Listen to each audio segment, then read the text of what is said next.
किसी समय की बात है जब धरती पर केवल अधर्म और पाप का बोलबाला था। सभी लोग अपनी स्वार्थ पूर्ति के लिए एक दूसरे से झूठ बोलते, धोखा देते और छल करते थे। कोई किसी के दुख में सहारा नहीं बनता था। लोग केवल अपने लाभ की सोचते थे और धर्म, सत्य और नैतिकता को भूल चुके थे। यह कलियुग का चरम था। लेकिन एक दिन जब धरती पर अत्याचार और पाप की सीमा पार हो चुकी थी, तब भगवान ने धरती पर एक विशेष अवतार लिया। यह अवतार एक साधारण मानव रूप में नहीं आया, बल्कि वह एक दिव्य शक्ति के रूप में प्रकट हुआ। उसने धरती पर आकर लोगों को सत्य और धर्म का महत्व समझाना शुरू किया।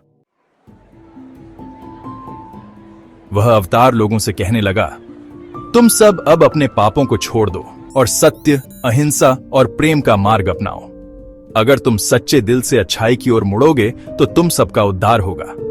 धीरे धीरे उस दिव्य अवतार की उपदेशों से लोग जागरूक होने लगे। कुछ लोग शुरू में संदेह करते थे, लेकिन जब उन्होंने अपने जीवन में बदलाव महसूस किया तो उन्होंने भी सत्य के मार्ग पर चलने का संकल्प लिया। कलियुग के अंत की शुरुआत तब हुई जब एक बड़े युद्ध की स्थिति पैदा हुई।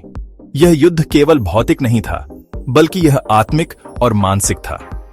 हर व्यक्ति को अपने अंदर की बुराई और अच्छाई के बीच संघर्ष का सामना करना पड़ा। अंततः जो लोग सच्चे दिल से धर्म की राह पर चलने लगे, वे इस युद्ध में विजयी हुए। कलियुग का अंत तब हुआ जब सत्य और धर्म ने विजय प्राप्त की और फिर धरती पर शांति और समृद्धि का माहौल बन गया। लोग प्रेम, करुणा और भाईचारे से रहने लगे। अब धर्म और सत्य का प्रचार हर घर, हर गांव और हर नगर में होने लगा। कलियुग की सारी काली रात समाप्त हो गई और एक नए युग, जिसे सतयुग कहा गया, का आगमन हुआ।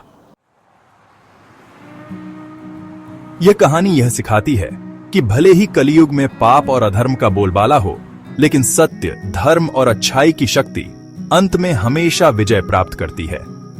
हमें अपने जीवन में हमेशा सच्चाई और नैतिकता को प्राथमिकता देनी चाहिए, क्योंकि यही हमें अंततः शांति और मुक्ति की ओर ले जाती है।